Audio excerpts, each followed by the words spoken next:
The Meghalaya Chief Minister Conrad K. Sangma inaugurated the new building of the College of Teacher Education (CTE) at Rongkon and Tura on August 19. Speaking at the inaugural function, the Chief Minister said that in the last 4.5 years, our education system and overall economic situation improved in the state, but education has been a big challenging sector as a whole, and the government has prioritized education since 2018. The director of DERT, John P. Lakyang, while speaking on the occasion, highlighted the roles and responsibilities of a teacher.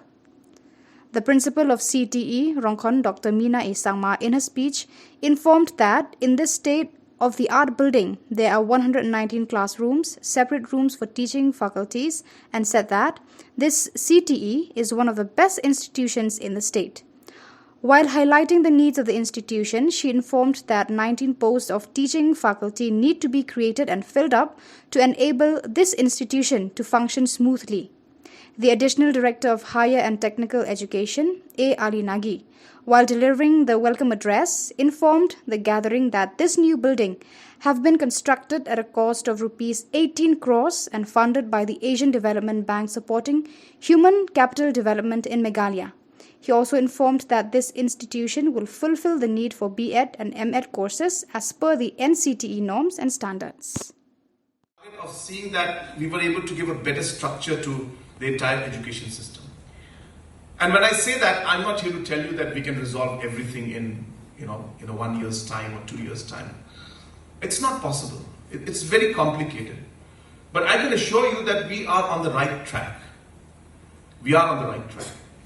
We are seeing things now take shape. We are investing in the right things. Like, for example, this building.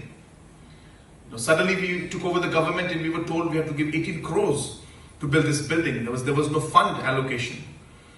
And of course, we were going through a lot of financial stress when we took over. And when the COVID came in, it wasn't so simple for us.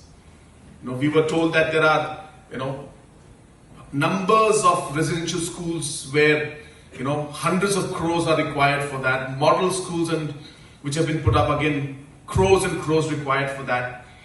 So when we came in, we suddenly saw this large number of projects which were started, but the funding was not there to actually implement it. So we had to really mobilize funds, give that priority to education.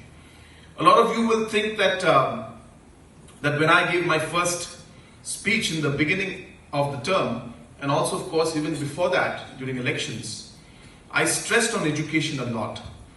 And it's all because faced in the past, but I'm happy to say that we have made substantial, if not satisfactory, substantial investment, much higher compared to the previous years in education, in all the different sectors, be it lower primary, be it upper primary, higher secondary, secondary, college, higher technical.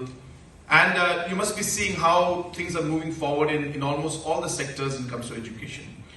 And while saying that, as I said, I again repeat myself, that I'm not saying that everything is changed. It does take time. But I strongly feel that we are in the right direction. And this momentum has to continue to ensure that we are actually able to bring a real visible change in our system in overall education.